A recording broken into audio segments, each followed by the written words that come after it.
Good morning, everybody. Sorry, I didn't get to a second video yesterday. I had a meeting and then I wanted to watch Trump's speech and it just didn't work out with my kids' bedtime, etc. However, come join the conversation. We've got forums that talk about all sorts of stuff from the provincial politics to the federal politics, general, and all sorts of other stuff. Come join us, register, and we'd love to have you. Getting into today's reports, today's news, Maxime Bernier's tweeting about something I reported about earlier this week. He says, quote, Paris Climate Accord, Global Compact for Migration, many policies that threaten our prosperity and sovereignty derive from UN international treaties. Some people, including prominent ones in Canada, want to go even further and set up a world government. 2. This is not a conspiracy theory invented by paranoid anti-globalists. The Campaign for UN Parliamentary Assembly is an international network that includes influential supporters of, quote, global governance everywhere. 3. Quote, starting as a largely consultative body, the rights and powers of the UNPA could be expanded over time. In the long run, the Assembly could be developed into a world parliament, which may be able to adopt universally binding regulations.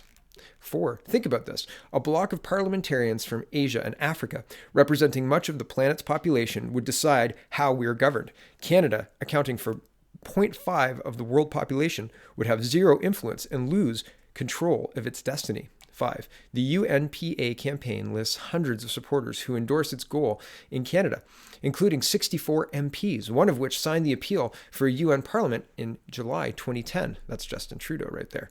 And, oh, sorry, that's not Justin Trudeau. That's 2008, but there's Justin Trudeau there. Number 6, Trudeau has said we are a post-national country and spends millions of dollars to get a UN Security Council seat and billions in aid in other countries. Is he loyal to Canada or loyal to a future world government that will destroy Canada? And if you think about that, Canada is a very, very rich country. Currently, we're giving away Alberta oil at $12 a barrel or something absolutely ridiculous because our government has landlocked Alberta and we can't get our oil to tidewater, right? So we can't get it onto ships. We can't export it to other countries, but we're fine with having ships come into our harbors from Saudi Arabia to offload the oil. That's not an environmental disaster, but loading Canadian oil, that's environmental disaster. No tax break for you, no environmental waiving anything for you. So the Trudeau government has essentially killed the oil industry in Canada. And I think that's intentional. And what Mr. Bernier is saying is, if we give our country over to this one world government, we will not have a say with how our resources are used or not used and how those funds are directed. And we're already seeing that in Justin Trudeau's governing of Canada. It's been absolutely horrendous for all 3 years. I'm glad Maxime Bernier is talking about this. This popped up on my feed just this week and I thought, wow, like this is a really, really big push and very, very dangerous for Canada's sovereignty, because when you have population numbers like we do and riches that we do and size that we do, I mean, we're a huge, huge target. We have water, we have oil, we have land, right? Big target. And it used to be we could rely on the United States because they were a big trading partner and good friends, until Justin Trudeau decided to continually poke Donald Trump in the eye. And make no mistake, this was Trudeau's plan and is not Trump's fault. Trump tried to get the USMCA done before Mexico with Canada, but again, Trudeau messed all of that up. So this one world government is very bad. I'm glad there's a leader talking about it. I'm glad that leader is Maxime Bernier. I'll see if Andrew Scheer is caught up. I'm not sure that he has. Moving on, here's some yellow vest and pro-pipeline, anti-gas, oil and gas protests happening all across the West. It says Whitecap Resources at the rally for Canadian Resources in Regina, braving the wind and cold to stand up for the oil and gas industry, build that pipe. And here's a group of people with their placards. Good. I don't see, they've got more, they're yellow, not yellow vests, but they're like jumpsuits and stuff. I like it. And because a yellow vest would be too cold.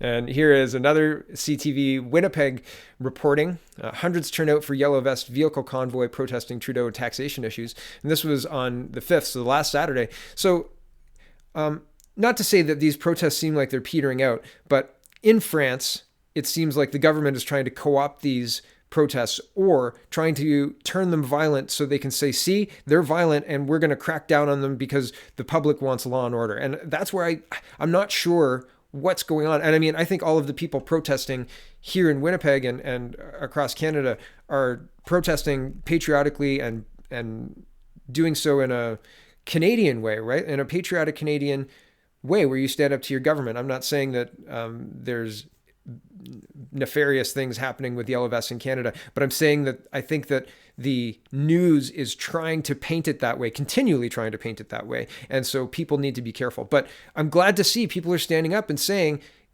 this far and no farther. The carbon tax is crazy. It's killing jobs. It's killing Alberta, and it is killing Alberta. So back to the CTV article. Hundreds of people in southwest Manitoba took part in a yellow vest vehicle convoy Saturday. Traveling from Verdun to Brandon, the group protested Prime Minister Justin Trudeau and a range of issues connected to the oil sector and taxation. Many spoke about the economic situation in Western Canada. They said they want more money in their pockets instead of being taxed and more support for pipelines and jobs in the oil industry.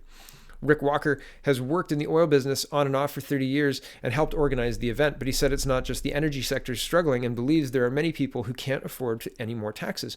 Walker said he has a friend count the vehicles in the convoy, which came to a total of 198 cars, trucks, and semis. Quote, awesome turnout, more than we ever expected, said Walker, who is also one of the main organizers of the event. The Yellow Vest movement started in France and grew in 2018 with protesters clashing with police at times about rising fuel prices and the cost of living. Yeah, it's not just about that, CTV. Back to the article. The people leading the convoy Saturday in Manitoba said the movement is different. Quote, they're rallying on a lot of socialistic programs. I think the Yellow Vest movement here is about the average tax-paying citizen. That's it. That's enough, said organizer Damon McGilvery. Along the route, there was also supporters for the convoy, some feeling empowered to protest for the very first time. Quote, we have a voice and we're using it, exclaimed protester Joyce Muckler. So, like I was saying, like I think the government's trying to co-opt it, and I guess that's CTV article did an okay job of kind of agreeing with that. So be careful out there because they're looking for an excuse to crack down on this. They're looking for that excuse in France. The protests went to UK and all over Europe this past weekend, and again in Canada, of course. And so I'm interested to see what the next phase of this is, because at some point, Macron's going to have to respond. And if France wins, well, that bolsters the rest of us. And if Macron succeeds in snuffing them out or waiting them out, well, I mean, I don't know. Does that inform going ahead of the protest? I'm not sure. I mean, 2019 is an election year for us, so we get to make a choice soon. France has a few more years left of Macron. Like, he's only 18 months into his term. So they've got more time. So it seems more urgent for them. But there's a lot in play. It's very interesting to watch. Canadian politics, man. So exciting. Okay, on to one more story, a couple more stories. This is a couple of weeks ago I saw this, and this is, well, not weeks ago, this is the 6th. A couple of days ago I saw this. And it says, bullying forces Alberta to cancel public meetings on Bighorn Country Parks, Environment Minister. So this is the NDP government in Alberta canceling public meetings, not just one meeting, public meetings. There were 4 scheduled, and I'm going to pick it up, so we're not going to actually read all this. Okay, I'll read it a little bit. It says, Alberta's Environment Minister has canceled public information sessions about a proposed new parks in a region known as Bighorn Country, citing, quote, bullying and abuse, which she says make it impossible to guarantee people's safety. Quote, I've heard of stories of Albertans afraid to attend community events, Albertans berated in public, Albertans followed home, and Albertans feeling intimidated to not speak their mind or participate in this important discussion, Shannon Phillips said in a news release on Saturday. Quote, I call on my elected colleagues to denounce the bullying and harassment being faced by Bighorn supporters, she noted, referring people who favored the government's parks plan. Okay, so they canceled the meetings. There were 4 of them, and said, you terrible people bullying people, let us be and support the government. And 2 days later, January 8th, here's the report from the Calgary Herald. After vague allegations of bullying, province cancels Bighorn meetings. It's undemocratic. And it's... So this is NDP Minister Phillips taking heat over this, and here's the article. It says, on Sunday, the NDP minister told Post Media reporter Janet French that after consultations with the RCMP, she decided to cancel Monday night's session in Drayton Valley and other meetings in Red Deer, Sundre, and Edmonton. I think that's how you say Sundre. And quote, in conversation with both my senior officials and the RCMP, it was determined that at this point, we can't necessarily guarantee the safety of the public, given some of the content that has been shared with us, Phillips told French. When told that, the United Conservative MLA for the massive area, Jason Nixon, called the cancellation of the meetings arbitrary, Phillips said. The safety of Albertans and conversations with the RCMP are never arbitrary. It's odd, though. Constable Mike Hibbs, the media relations officer for Alberta's RCMP Division Southern District, said Monday that he hadn't heard of any threats. Quote, I'm not aware of any threats at all, said Hibbs. Nixon, MLA for Rimmery Rocky Mountain House Sundre, says he spoke with many RCMP contacts over the weekend and again on Monday, and none of them were aware of any threats of any kind. Quote, the RCMP in my communities didn't know what I was asking about. They never heard of any threats, and they certainly didn't ask for meetings to be shut down, explained Nixon, who attended a rally in Drayton Valley Monday night that was hastily organized by community representatives to replace the canceled information session scheduled for the conference center there. Quote, I'm not going to call her a liar, but she needs to back up what she said because her actions insult all the citizens of these communities, good, solid citizens who just want to ask some reasonable questions about provincial plans about our home, said Nixon. So I'll leave it there. The link is in the description. But it's interesting. I thought that initially this was a backpedaling and they had rescheduled the meetings, but no, she's just taking heat on this, and apparently they're just going to cancel these meetings because of some vague allegations of threats. So this is where we're at in Canada. It's a really interesting place, and democracy is fading with every evasion, right? Like every time they don't answer a question, it's a lie of omission. They're just refusing to even engage with you. It's really insidious because it seems like, oh, well, they're just taking their time. And then 6 months go by and you forget because you're human, right? And you've got things to do. And then the government releases quietly a report and the media doesn't say anything about it. And they say, oh, yeah, we answered your questions. It's ridiculous. It is absolutely ridiculous. And Canada should demand more. Canadians deserve better from their elected officials and their government. They work for us. They need to remember that. This is the last story today. Here's a report saying from Global News, Facebook reviewing comments about killing Trudeau on Canadians' Yellow Vest page. So this is what I was talking about. They're trying to paint the Yellow Vest as very violent. So it goes through and talks about how, there's 100,000 members on Facebook since it's launched a month ago. So that's some interesting numbers for that. And a lot of them are talking about Trudeau needs to be shot. He needs to eat lead. Just shoot him. And I want to be really clear for me, if I never, ever advocate violence, but I do advocate the maximum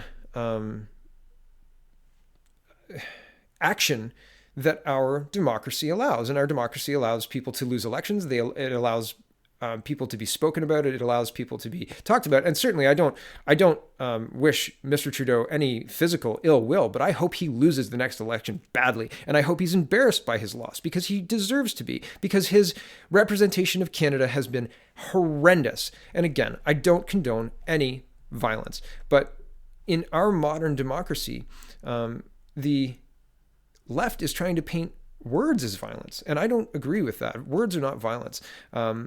And however, inciting somebody to do violence, like saying, just shoot Trudeau, that's not a good idea. Don't do that. That's a terrible, terrible thing to write on social media. And just silly because it flags you for CSIS and all sorts of other things. Like, don't threaten the Prime Minister. Seriously. But do hold the man accountable. I think, so on one hand, and I'm just going to draw this correlation and wrap up this video. It's longer than I intended. On the one hand, we have a Yellow Vests protest group with 100,000 members who a lot of them are advocating violence against the Prime Minister. And yet we have federal poll tracker update with Liberals leading over the Conservatives, 37-33. So that's interesting. That's interesting that the polls can be that polarized, right? Like, and sure, 100,000 people is a sliver of the percent of the population of Canada. But it's a bellwether. There's a lot of people who are upset enough to risk, and people know that writing this is dumb, right? People know that writing stuff like this is stupid, but they do it anyway because they're upset and they're angry, and they don't care if CSIS knocks on the door because they don't have an intention of doing it most of the time, right? In my experience from these comments, because I've seen them, I go on Facebook. Well, I don't go on Facebook, but I see Twitter groups and people comment all over the place, and I've used that as a story. That is a bellwether. people in social media talking angrily about the prime minister, threatening him, that's a bellwether. And whether you like it or not, and I mean, clearly it's not socially acceptable to literally threaten violence against the prime minister, because that's, I mean, like I said, silly. It's worth noting. And it's worth noting that the polls are trying desperately to convince you that Prime Minister Trudeau is really, really, really popular. 365 days to go, not quite.